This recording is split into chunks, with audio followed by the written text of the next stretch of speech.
దారుణంగా చూస్తుంది. కుక్కలకి ఇచ్చే వాళ్ళు కూడా మాకు ఇస్తలేదు సార్. వాడితో ఎంత క్లోజ్గా మూవ్ అయితే మాకు కూడా అంత లేదు సార్. ఫుడ్ అస్సలు బాగాలేదు. 10th క్లాస్ మేము అసలు స్టడీ ఏమన్నా లేదు. అందుకని అందరు టీసీ తీసుకొని వెళ్తాం సార్.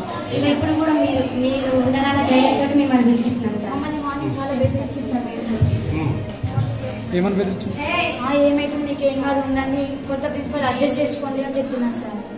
స్టడీ బాగాలే, కర్రీలో ఇది పురుగులు వచ్చిన. ఒక రోజు అయితే బోండాలు చిన్న చిన్న ఉన్నాయి బోండాలు. ఒక అక్కకైతే పెరుగు చట్నీ చేసిండు, అందులో అయితే ఇంతలా పురుగు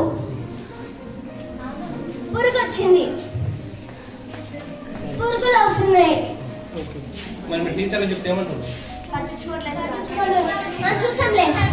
మేము 10th వాళ్ళకైతే ఇంతవరకు మొన్న ఫిజిక్స్ ఇంగ్లీష్ వచ్చింది. ఆ ఇంగ్లీష్ మేడంకి ఎస్టర్డేకి టుడేకి టుమారోకి తేడా తెలియదు సార్.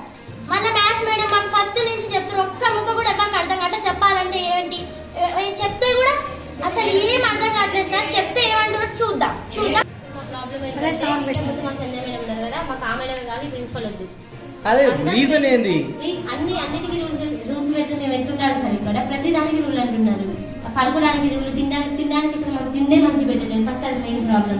నెక్స్ట్ ఎక్కడ పడితే అక్కడ మమ్మల్ని ఏ మేడం అన్నా కనీసం ఎవరైనా సరే గుడ్ మార్నింగ్ చెప్తే గుడ్ మార్నింగ్ చెప్పాలి కదా. షర్ట్ ఇట్లా మంచిగా అది ఏదో ఒకటి చూసి మమ్మల్ని తిట్టడం తప్పించి ఇంగ్లీష్ లో తిట్టడం. ఫస్ట్ వచ్చిన రోజైతే మనకి చాలా దూరంగా తిట్టినారు సార్.